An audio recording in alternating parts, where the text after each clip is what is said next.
Hello, friends, and welcome into NFL Daily. I am your host, Tom Downey. The NFL regular season, it is completely done, and now we know what the NFC playoff looks like. So we'll break down all the teams that made it, talk a little bit more about each of the games, about each of the teams themselves. But here's your overarching view right now. The Niners, thanks to a truly thrilling game. Seriously, how awesome was 49ers Seahawks tonight, or last night, depending on when you actually watch this video?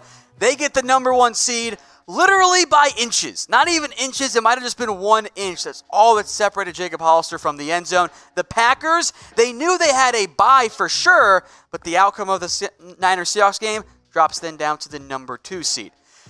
Then you have your 2 wild card matchups. Again, we'll talk more about these in depth in just a second, but it's a rematch of sorts, right?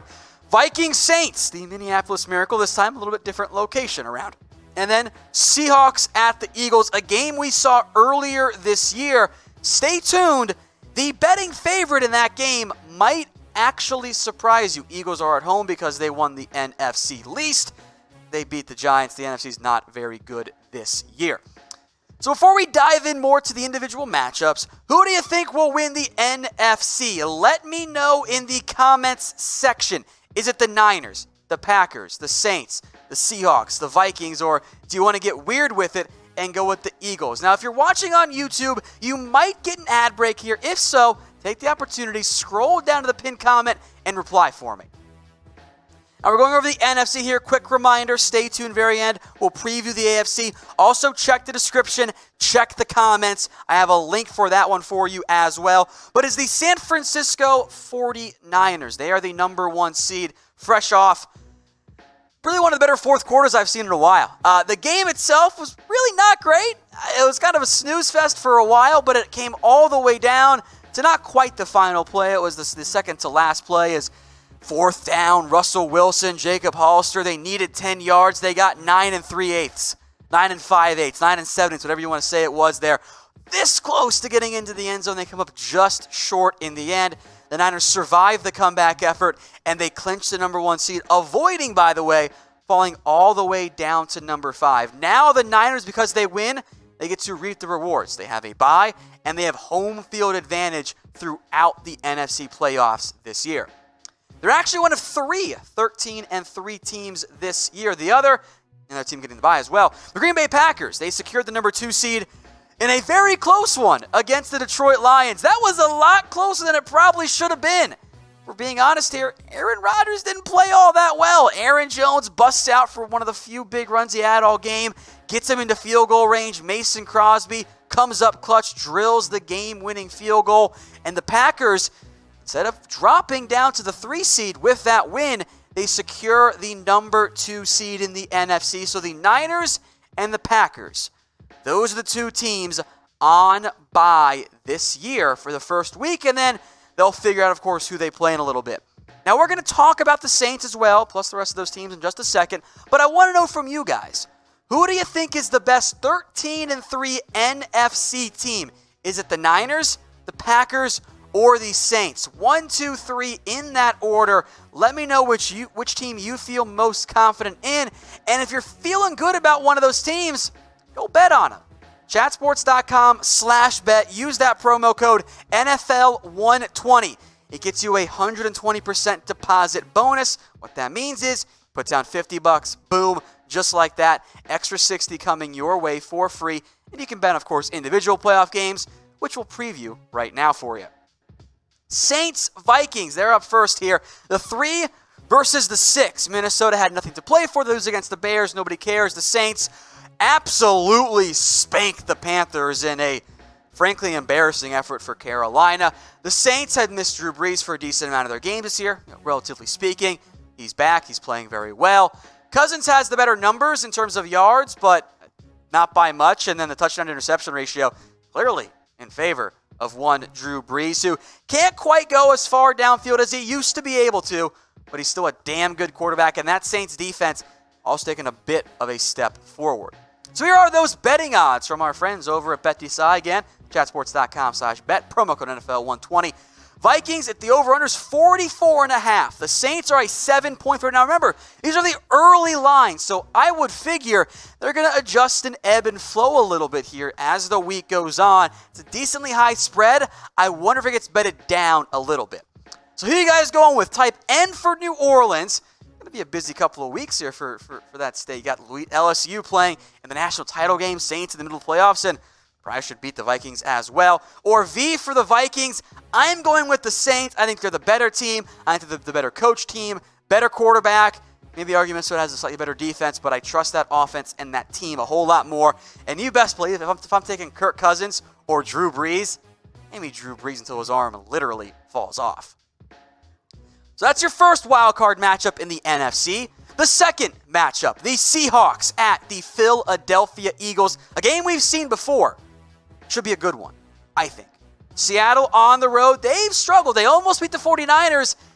They also lost to the Arizona Cardinals just a week ago. The Eagles coming off a couple of nice wins in a row, at least to having won them, take down the Cowboys, beat the Giants. A little close for a while there.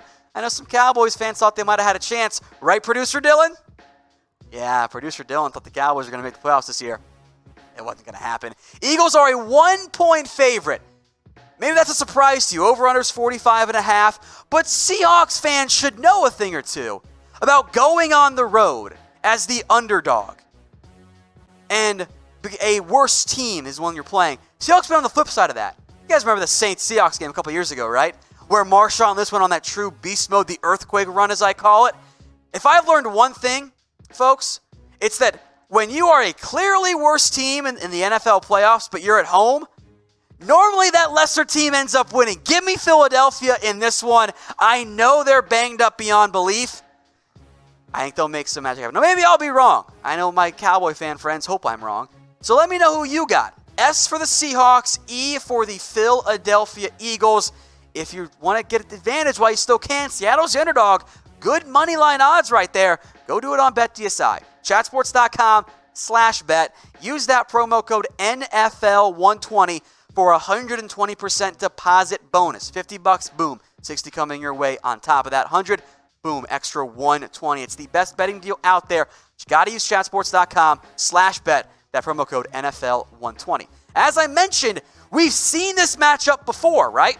Week 12, Seahawks win. Eagles, 5-6. They lose that game. Seahawks are actually the underdogs in that one going on the road.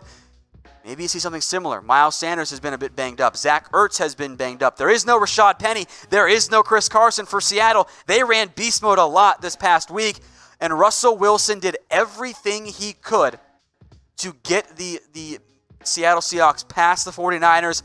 My fear is this for Seattle. I think they're a better team than Philadelphia. I think most would agree with that. I don't normally like Seattle's play calling. Look at what Russell Wilson has done this year. His numbers are not that far ahead of Carson Wentz in terms of yards because Seattle is not letting him throw it. Russell Wilson, 8.2 yards per attempt. That's like top 5 in the NFL this year. Carson Wentz at 6.6. It's like bottom 5 among qualifying starters. Now, I know Eagles have so many injuries on offense, it's tough to really make that a fair comparison. But if I'm Seattle, stop trying to run the football. Take advantage of a horrible Eagles secondary. This should be a game Seattle wins, which is why I think Philadelphia has a really good chance, and Vegas tends to agree. All right, reminder here, just one more look at it. NFC Playoffs. Niners are the 1 seed. The Green Bay Packers are the number 2 seed. The Vikings are 6 on the road against the New Orleans Saints. Give me the Saints in that one. The Seahawks, they're the 5 on the road against a team with a worse record and a team they beat head-to-head already this year. The Philadelphia Eagles, they are the 4 seed. Now, if you missed it earlier, we do have the AFC playoff picture, the matchups, the previews, all of that already on the channel. But when we posted that, we did not yet know what the dates and times were of the games. Now we do, so we'll let you guys know here again. Titans at the Patriots. That is the 8:15 Saturday game on CBS. Then, in a tale as old as time, the Houston Texans playing in the Saturday game on ESPN. They get the Buffalo Bills. 3rd straight time the Bills have played an AFC South team, or at least team currently in the AFC South, in the postseason. Kind of crazy how that worked out. So that's just your little brief overview on the AFC. But reminder, check the comments, check the description, check the dang channel. We have a full in-depth preview already up on there. So who will win the NFC? We asked this earlier, and I'll ask you guys one more time because I didn't make my prediction. I would love to see Drew Brees and the Saints make a run. I often see teams who have a bye make it there. I'm going to go with the 49ers. I think they have a great defense. Garoppolo's played very smart and efficient football this year, and that running game is really good. I'll take the 49ers. Let me know who you guys have in the comments section.